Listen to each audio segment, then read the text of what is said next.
Shalom saudara-saudara yang dikasihi oleh Tuhan Yesus Kristus, berjumpa kembali dengan Renungan Kristen pada hari ini. Sebelum kita membaca dan merenungkan firman Tuhan, mari kita berdoa.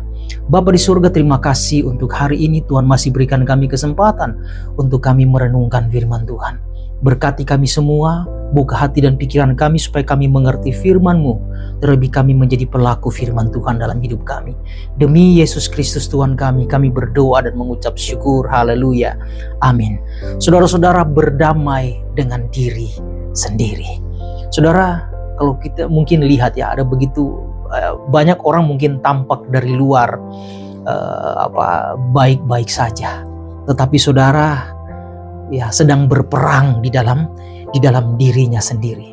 Ya mungkin luka di masa lalu, kemudian rasa bersalah, ada penyesalan, ada kegagalan, dan mungkin ada perbandingan dengan orang lain yang sering membuat mungkin kita sulit untuk menerima diri sendiri. Namun saudara-saudara yang dikasihi oleh Tuhan Yesus Kristus, Injil memberitakan kabar baik bagi kita. Tuhan tidak hanya ingin kita berdamai dengan Tuhan, berdamai dengan Dia, tetapi juga kita harus berdamai dengan diri kita sendiri. Karena itu dalam Filipi 4 ayat 7 dikatakan, damai sejahtera Allah akan memelihara hati dan pikiranmu dalam Kristus Yesus. Saudara, hal yang pertama saudara, kita belajar bagaimana berdamai dengan diri sendiri, yaitu menerima diri sebagai ciptaan yang dikasihi Tuhan.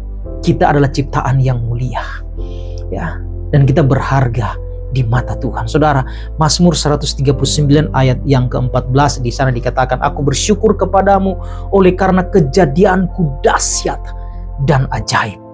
Saudara, berdamai dengan diri sendiri itu dimulai saat kita berhenti menolak, ada penolakan di dalam diri kita.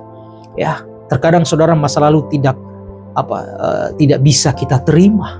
Ya, masa lalu tidak mendefinisikan nilai kita seperti apa. Ya, karena itu Paulus bilang, aku melupakan apa yang ada di belakangku dan aku mengarahkan kepada apa yang ada di depanku. Saudara, kegagalan tidak membatalkan kasih Tuhan.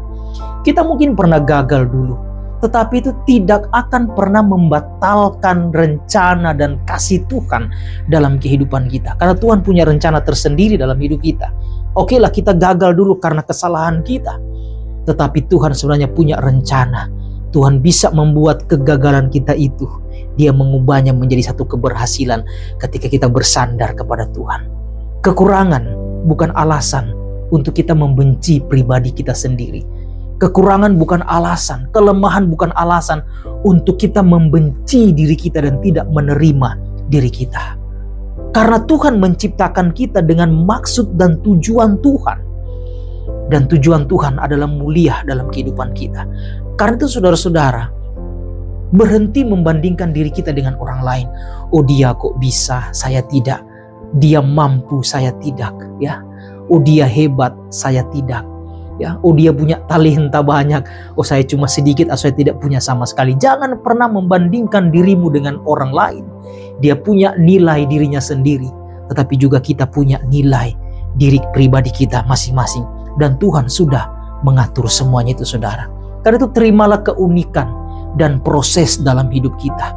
Terimalah keunikan dan kepribadian kita yang sudah Tuhan ciptakan. Kita adalah masterpiece Allah, karya Allah yang agung dalam hidup kita. Ada banyak keunikan yang Tuhan nyatakan dalam kehidupan kita. Artinya saudara, nilai diri kita tidak ditentukan oleh orang lain. Nilai diri kita tidak ditentukan oleh dunia ini, tetapi nilai diri kita ditentukan oleh Tuhan. Karena Dia yang menciptakan kita. Hal yang kedua saudara, melepaskan luka, melepaskan rasa bersalah, dan melepaskan pengampunan ketika kita menyimpan sesuatu akar pahit dalam hidup kita. 1 Yohanes 1 ayat 9 dikatakan di sana, jika kita mengaku dosa kita, maka Ia adalah setia dan adil, dan Dia akan mengampuni kita saudara. Saudara, kalau kita melihat ada orang yang tidak berdamai dengan diri sendiri. Karena apa? Karena mungkin dia terikat dengan rasa bersalah dan tidak bisa menerima diri. Ya, orang mungkin ya tidak bisa berdamai dengan diri sendiri karena dia masih menyimpan dendam, masih menyimpan penyesalan. Mengapa saya harus gagal pada waktu itu? Hal inilah yang mengikat kita sehingga kita tidak bisa berdamai dengan diri kita sendiri. Bahkan terlebih saudara, ada orang yang begitu sulit untuk memberikan pengampunan. Bukan hanya kepada orang, tetapi kepada diri sendiri. Artinya sulit mengampuni diri sendiri. Ya, mungkin sudah melakukan kesalahan yang begitu fatal dan dia tidak menerima apa yang terjadi. Ya, dan dia menyesali dirinya mengapa dia harus bertindak seperti itu. Ya, padahal Tuhan sendiri sudah mengampuni lewat pengorbanannya di atas kayu salib. Darahnya sudah tercurah bagi kita. Tinggal kita mau datang kepadanya dan memohon pengampunannya dan berdamai dengan diri sendiri. Ya, oleh karena saudara, jangan pernah kita menghukum diri kita sendiri. Ya, kita tidak bisa menghukum diri kita sendiri. Ya, hanya Tuhanlah hakim yang adil dalam kehidupan kita. Ya, Tuhan sudah mengampuni kita. Apa yang sudah Tuhan ampuni, jangan kita kembali mengikat itu. Ya, mengampuni diri sendiri adalah bagian dari iman. Memaafkan diri sendiri adalah bagian dari iman. Ya, saudara, luka yang ada dalam diri kita, semuanya sudah diserahkan kepada Tuhan. Ya, di atas kayu salib dia terluka, dia menderita, dan Tuhan sudah menyembuhkan setiap luka sebenarnya dalam hidup kita. Karena itulah lepaskanlah luka, rasa bersalah kita, dan pengampunan, terutama bagi diri kita sendiri. Yang ketiga, saudara, hidup dalam damai Kristus, dan juga ada pengharapan yang baru di sana. Yohanes pasal 14 ayat 27 dikatakan, damai sejahtera kutinggalkan bagimu. Damai sejati bukan berasal dari keadaan yang sempurna, tidak, tetapi dari kehadiran Kristus di dalam hati kita. Bukan orang yang baik-baik saja dia memiliki damai sejahtera, tapi ketika kita ada dalam keterpurukan, justru disitulah damai sejahtera yang sejati bagaimana menaungi kita. Meskipun dalam situasi dan kondisi di titik yang paling terendah sekalipun, ya, ketika Kristus berdiam di dalam hati kita, maka akan ada damai.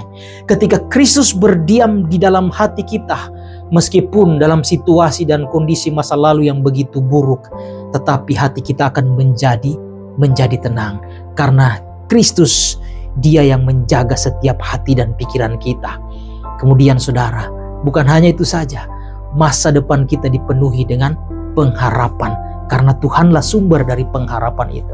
Karena itu saudara, jangan biarkan masa lalu mencuri damai sejahtera kita di hari ini, bahkan hari-hari akan datang. Pilihlah hidup dalam kasih karunia, ya, bukan dalam penyesalan. Tinggalkan penyesalan itu, kemudian berjalanlah ke depan di dalam kasih karunia yang sudah Tuhan nyatakan dalam kehidupan kita. Setiap hari adalah kesempatan yang baru yang Tuhan nyatakan, yang Tuhan berikan. Dan setiap hari adalah kesempatan yang baru untuk kita bersama-sama dengan Tuhan. Berdamai dengan diri sendiri bukan berarti kita membenarkan kesalahan kita, tidak. Tetapi saudara, berdamai dengan diri sendiri artinya kita menerima kasih karunia Tuhan yang memulihkan kehidupan kita. 2 Korintus pasal 5 ayat 17 berkata di sana, jadi siapa yang ada di dalam Kristus, ia adalah ciptaan yang baru. Karena itu datanglah kepada Kristus dengan segala luka dan beban, karena di dalam Dia kita menemukan pengampunan. Di dalam Dia kita menemukan pemulihan. Di dalam Dia kita menemukan damai sejahtera yang sejati. Karena itu saudara-saudara dikasih oleh Tuhan Yesus Kristus, berdamailah dengan diri sendiri. Tuhan Yesus sudah tergantung di atas kayu salib. Dia sudah mendamaikan kita dengan Allah. Maka kita harus berdamai dengan diri sendiri. Ketika ada yang mengikat dan membelenggu hidup kita dengan segala macam penyesalan, Tuhan mengasihi kita semuanya. Terlebih saudara-saudara yang sedang ada dalam persoalan. Mari kita berdoa. Tuhan, terima kasih untuk firman-Mu. Kami bersyukur Tuhan membukakan firman-Mu bagi kami, memberikan penghiburan bagi kami. Mungkin kami mengalami satu hal yang mengikat hidup kami dengan penyesalan di masa lalu, dan kami belum berdamai dengan diri sendiri. Dan saat ini Tuhan, kami mau melepaskan segala kekecewaan, keluhan kami, kepada Tuhan, supaya kami bisa berdamai dengan diri sendiri, karena Tuhan Allah yang memberikan kedamaian itu. Ajar kami untuk selalu berjalan bersama dengan Tuhan. Terpujilah nama Tuhan, kami berdoa mengucap syukur kepadamu. Hanya di dalam nama Tuhan Yesus Kristus. Haleluya. Amin. Tuhan Yesus memberkati saudara-saudara sekalian. Shalom.